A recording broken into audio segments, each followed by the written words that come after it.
restoring Illinois to greatness. This is Illinois Rising, presented by the Illinois Policy Institute and hosted by AM 560's Dan Proft. Dan Proft back with Pat Hughes, co-founder of the Illinois Opportunity Project, and some interesting developments with respect to K through 12 education, with respect to our culture more generally. Palatine District 211 this week gets an unfavorable ruling from some administrative arm of the Department of Education, such that they have a student who is a male who identifies as female and wants access to female bathrooms, female locker room. They set up a private space for this student. Not good enough. Not good enough because that ostracizes that student. And the Department of Education agreed. And the cudgel they're trying to use with 211 to get them to do their bidding is you're going to lose $6 million in Title IX funding if you don't do what we say. Now, on the flip side of that, down in Houston this week on Tuesday, where you have an openly gay mayor who's been very aggressive, I think it's fair to say, wanting to regulate the sermons of clergy during service in the city of Houston is kind of aggressive. She backed off on that. She didn't back off on this. This was essentially an ordinance that would have allowed the same at all public places of accommodation, men in women's bathrooms. That went down by a 2-1 margin in Houston. Palatine 211 still trying to figure it out. You have daughters. What do you say about this? I've got one who's 15 years old and in high school, and it is absurd to think that a person who is questioning their gender identity but who is physically a male would change or be part of the same locker room as my daughter. And it's interesting. The Houston thing is very interesting because you have these folks that are willing to elect an openly gay mayor. Right. So the attack on these folks is going to be, well, you're a bigot. You're prejudiced, right? But look, they're not bigoted. They're not prejudiced. They're willing to elect as their chief person in Houston an openly gay person. But that's the narratives that's going to take place. And what we need to do, what people need to do is stand up, and the people of 211 need to stand up and say, look, this is just absurd. The fact that we're having a conversation about this is also absurd. And that's what these people want. That's what the left wants. They want. And in addition, for those who say the $6 million figure, ask yourself this question. Do you want to sell your soul for 30 pieces of silver? Do you want to jeopardize the safety? Because that's literally a legitimate. Do you want to jeopardize the safety of teenage girls for $6 million? Is that the price?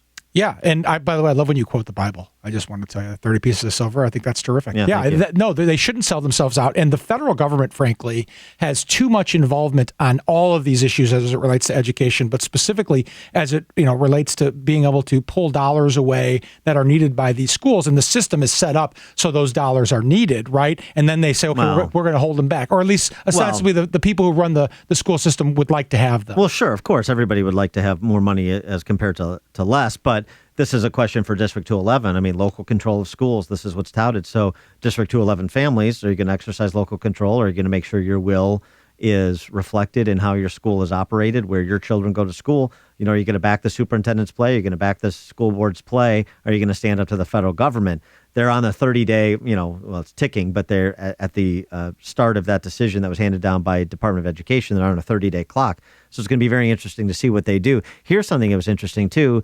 Ben Carson, presidential candidate, was interviewed by Jorge Ramos, was not thrown out of this interview, unlike when Trump. And he was asked about this question. Here's what Ben Carson says can and should be done about this bathroom issue with transgendered. In Houston, recently they rejected a measure that would have banned discrimination against the LGBT community. Dr. Carson, should transgender men and women use any public bathroom they choose? How about we have a transgender bathroom? Would that be your solution, your proposal? Sure. Absolutely. What do you think about that proposal, a separate transgendered bathroom? Yeah, it's an interesting proposal. What I find interesting about that question was how it was presumed in the question that there was discrimination going on, right? This isn't discrimination. I'm okay with making the separate accommodation. If that makes the student comfortable, I'm okay with it. But what I don't think should happen is having that person in the girls' locker room or girls' bathroom. And my guess, and I hope this is the case, is that the fathers of the daughters in this school district are involved, saying that this can't be the case for their daughters. See, I got a problem with what Ben Carson says, even though I like Ben Carson. I appreciate the moral clarity with which he speaks. Transgender bathroom? Why? You're a man or a woman. You can't change your gender. You can't. Do you still have a Y chromosome? Then you're a dude. You have double X? Then you're a female. Pretty simple. And let me tell you something. Where does that stop? The separate accommodations. What if you have? Do we have a pre-op transgendered bathroom and a post-op transgender bathroom? Do we have a transvestite bathroom?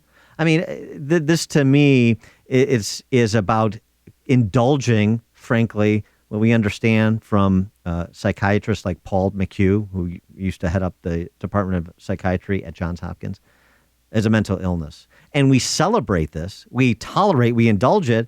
And what do we know about those individuals who are transgendered? We know that they have an exponentially higher suicide rate, because what happens for so many of them, tragically, is that their whole gender confusion, gender reassignment, or gender misidentification doesn't satisfy, doesn't cure the underlying problems that they're trying to cope with.